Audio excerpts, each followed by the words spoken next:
All right, so I have a couple of practice problems involving charged particles that I want to go over. These are problems that I've stolen from old AP exams or some of the practice materials that they give to AP physics teachers. So let's just go through them real quick. If you want to pause the video right now and try to attempt all of these things on your own, please feel free, and then you can just fast forward and check your answers. If you're not sure, come back. I don't know. Do whatever works for you. But here's some charged particle practice problems. So the first one is we are going to rank the net force acting on point P based off of the charges on each side. We're going to assume that all of the charges have the same magnitudes. The only thing that's different is is whether they're positive or negative. We're going to assume that P always has the exact same charge, and we're going to assume that all of those distances are always equal. So let's start with scenario A. Scenario A, I'm going to use purple for my force vectors. There's going to be an attraction from P towards that negative charge. And there's also going to be an attraction on the other side because of the other negative charge. Since P is positive, it's being attracted both sides. Since the charges are the same and the distances are the same, the net force is 0 on object A. On object B, there's going to be an attraction that has the same magnitude as the one above it because those distances are exactly the same. So I have an attraction there, but if you look at this blue charge way over here on the left-hand side, that's going to cause a repulsion towards the positive charge on P.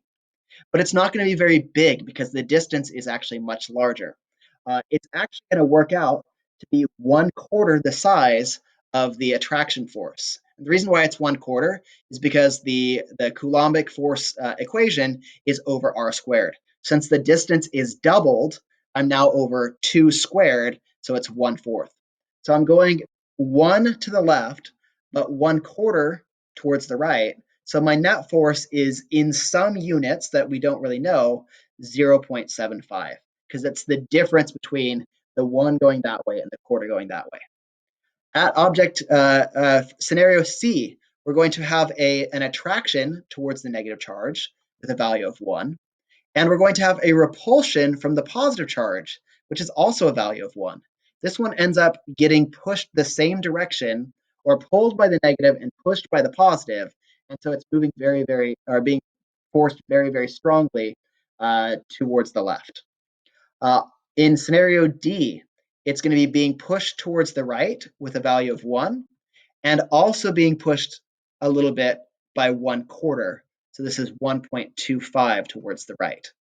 It's the attraction here is causing the 1 because it's Q1, Q2 over r squared, which is a value of 1. And then we have Q1, Q2 over 2 times r squared. So that's 1/4. Then same thing's going to happen here, except it's going to go the other way. This is an attraction of 1 and an attraction of 1/4.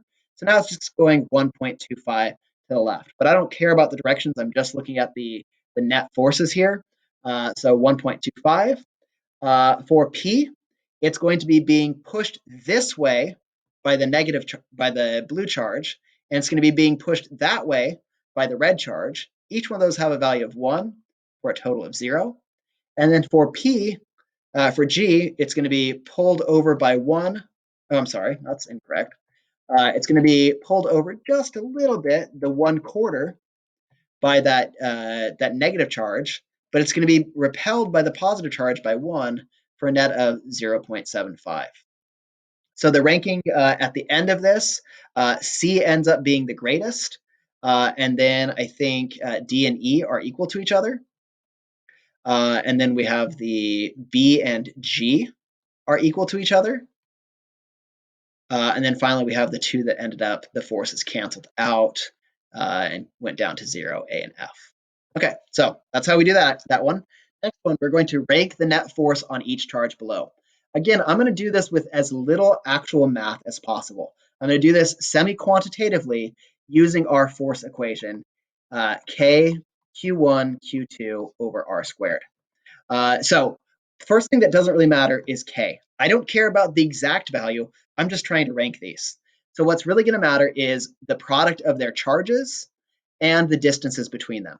So let's start with the force on A from B. Force on A from B is going to be 2 times 1, that's the product of their charges, all over 1 squared. So going, I'll do it down here. Going that way, we're going to call that a value of 2 newtons. Then the charge from C, that's also going to be, or that's going to be a repelling force because they're both negative. So it's going to go this way, and it's going to have a magnitude of 1 times 4 all over 3 squared because there's a distance of 3 between them. That works out to be a total of 4/9. And since these are going in opposite direction, this is going to be 2 minus 4/9 is the net force. That means we already know some of the forces on B. B is going to have a force to the left of 2 newtons, because that was the equal opposite pair with the other one. Then I just need to figure out what the force is between B and C. That's going to be 2 times 4. That's an attractive force. And because it's an attractive force, and then it's over, let's say, 2 squared. So that ends up actually being 2 newtons.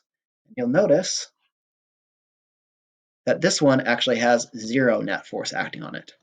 Finally, object C. Object C had a 2 Newton attractive force from B, and it had a 4/9 repulsion force from A, because that was the equal opposite pair. So that's also 2 minus 4/9. And it works out that the force on A is equal to the force on C, but those are greater than the force on B. Okay. The last one is asking us to find the net force on the object at the origin. How long is my video right now?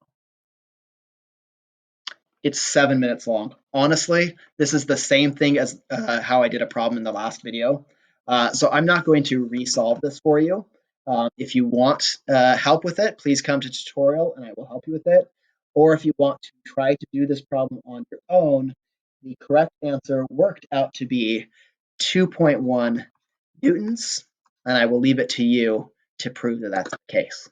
So thanks for watching. Hope this all helped. Have a great night.